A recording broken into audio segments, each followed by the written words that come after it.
Hey, welcome back to the channel. A little bit of a different video today because Sky Sports reported earlier on that apparently the Friedkin group are assessing Sean Dyche's future as Everton manager. And I'll start by saying thank you for keeping us up, Mr. Dyche, for last season with the points deductions. Can't have been easy, but your time at Everton is and should be up at this point.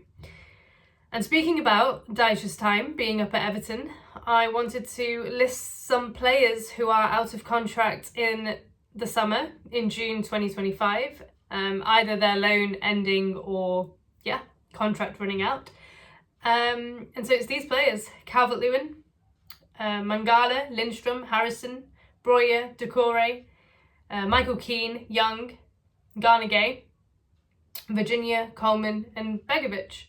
So quite a few that are out of contract, and you're looking at the likes of Coleman and Young and Begovic actually who are getting closer to 40 and are nearly 40 if you're Ashley Young.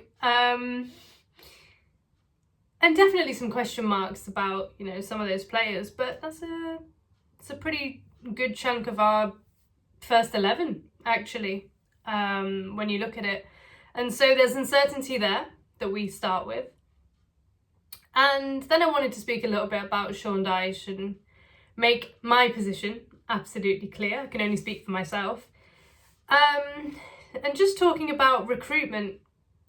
And I feel like it's a never-ending story, no matter who is our director of football or coach. I wanted to talk about Jake O'Brien, who he signed in the summer, because if Sean Dyche were to be sacked this week, next week, in a month, he may make the argument that he wasn't backed or there were financial restrictions, etc. But he's had money. Not a lot of money when you consider the FFP restrictions we've been under, the fact that we broke the rules and had the points deductions, all of that. He has had money to spend since taking over, and O'Brien is a perfect example of that. I don't know whether Dyche wanted him or Thelwell wanted him, both of them or neither of them. But we've signed a centre-back for nearly £18 million, and I think he's had around 40 minutes all season. Where is the sense in that? When we've already got one of the most highly rated young centre-backs in Branthwaite, essentially Dyche's son in James Tarkowski and Michael Keane, who will always be the second choice. And if you remember last season, he really didn't want to play Branthwaite, but was forced into it because we were all clamouring for it. And so then he got forced into playing Branthwaite. Why did we spend nearly 18 million on a centre-back if the manager saw him as fourth choice, when our attacking options were and are still so dire? I can't really answer these questions if I'm being honest with you. He also last season had 25 million spent on Beto, but actually doesn't seem to rate him either, because now we've signed Breuer and we play Calvert-Lewin ahead of him as well.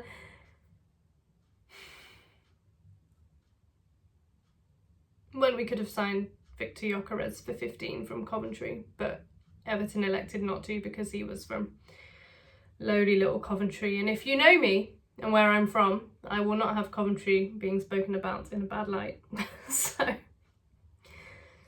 So that makes sense. And anyway, a transfer that has come off this season, and a player that we all absolutely love, is £17 million on NDI. But he's not being able to show his best because we're playing hoofball.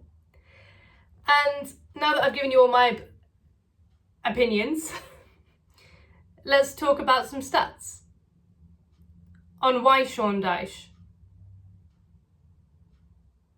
I believe if he was at most of the Premier League clubs, he would have been sacked by now. In 19 games, he has won 3, lost 8 and drawn 8. We have scored 15 goals in those 19 games. And only Southampton have scored fewer. And when we think that one of those games was that 4-0 win against Wolves, when Craig Dawson decided to take pity on us. I think it's Craig Dawson. Hopefully I got his first name right. Craig Dawson, and he took pity on us and put 2 goals in his own net.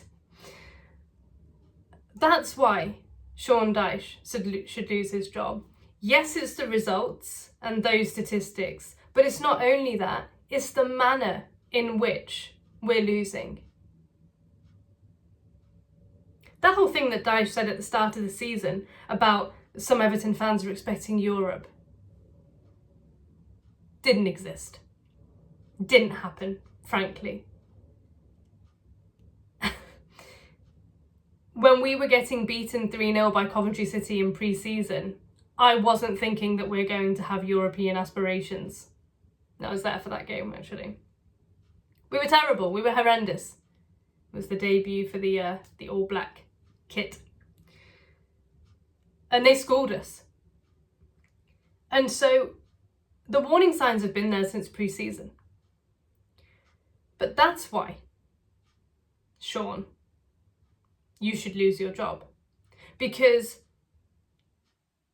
as an Everton fan that hasn't seen anything anywhere near any success, aside from a couple of semi-finals, and quarter-finals maybe 10 years ago, Martinez's being the most recent.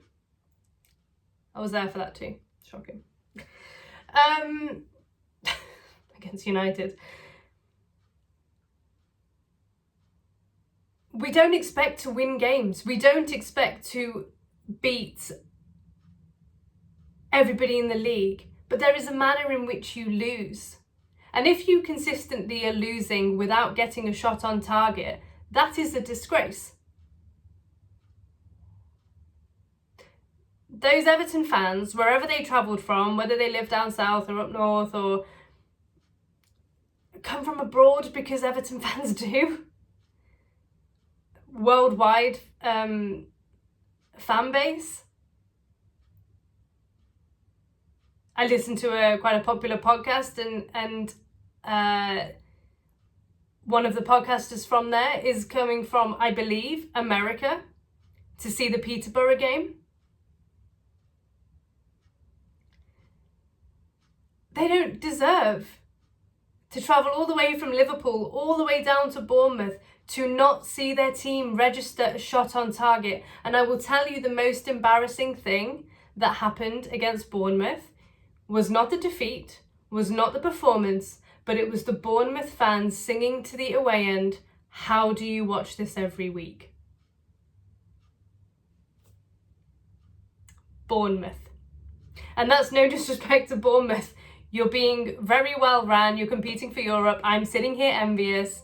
Your rise in the last 10 years in English football has been amazing. Bournemouth fans are singing to our away fans, "How do you watch this every week?"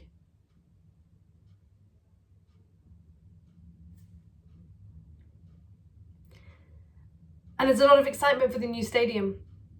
Rightly so. Finally happened. But please, the Friedkin group, let's make sure that we've got a team worthy of playing in it. First of all, based on how many players are out of contract, let's make sure we've got enough, that we have actually can field 11. But on a more serious note, I don't just want a new manager. I don't just want, okay, sack Dyche, bring the next guy in. There needs to be a plan. I often speak about Manchester City, I often speak about Arsenal, and yes, Liverpool. Because, okay, let's take Liverpool as an example. Trent Alexander-Arnold, linked with Madrid. Who have they got coming through at right back? Conor Bradley, who, if Alexander-Arnold does go, is a shoo-in for that role and will probably complete that role very well.